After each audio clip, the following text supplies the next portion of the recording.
Come on in. What you doing? What you doing? Hey. I'm writing some more stuff down. You know, I like to write in this old barn. You know about this old barn, don't you? No.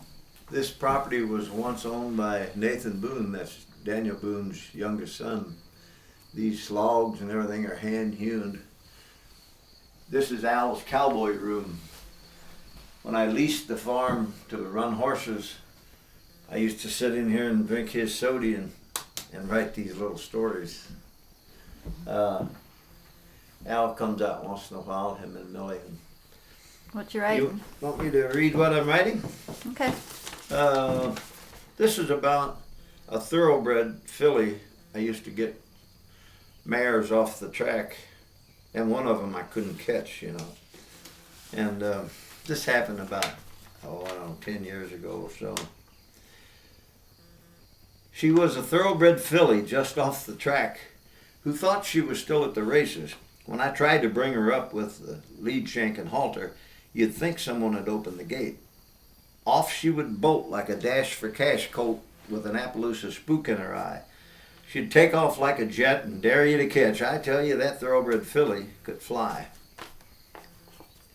Well, I gave it to Al to ponder a while, and he always had a new wrinkle or two. And I was eager to see what he'd have up his sleeve, and I wagered old Cowboy would know what to do. He scratched his chin with one huge hand and said, "Nick, can you throw a fair line?" Is he kidding? I've never done it, and there ain't time to learn it, so the chances ain't worth a dime. But he upended the bale and stood it up tall and fetched an old hard twist rope. And after 31 tries, my confidence was so high, hell, I could lasso a toad at a lope. But Al, we forgot there's not a horse on the lot good enough to hang a hula hand from. Old Gambler's too slow now that he's old, and Peppy's off with Becky on a show run. We filled us a pail from the cold water well and sit down to figure this out. With a little resolve, all problems are solved. Yeah, that's what cowboying's all about, according to Martin. I got an idea, said Al Benny. Everything's going to be okay. Climb up in the back, let out some slack, and I'll drive your old Chevrolet. Well, up I jumps into the back of that truck and let out a sizable loop. And once through the gate, we follow her pace, and she's gone like a calf from the chute. Around and around that 20-acre pen till I was just about to call it quits. And Al cut her off, and are my ears that jarred, or did he say, "Boy, let her slip"? "Let her go!"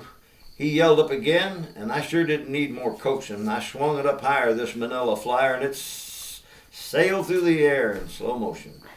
Now we stirred up some dust in this wild filly fuss, and the loop disappeared in the cloud. She turned upwind, and Al yelled up again, "You got her, boys, you got her."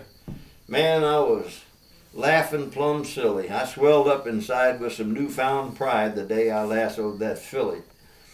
We've all aged some, and the years have flown, and I look back on it now with joy.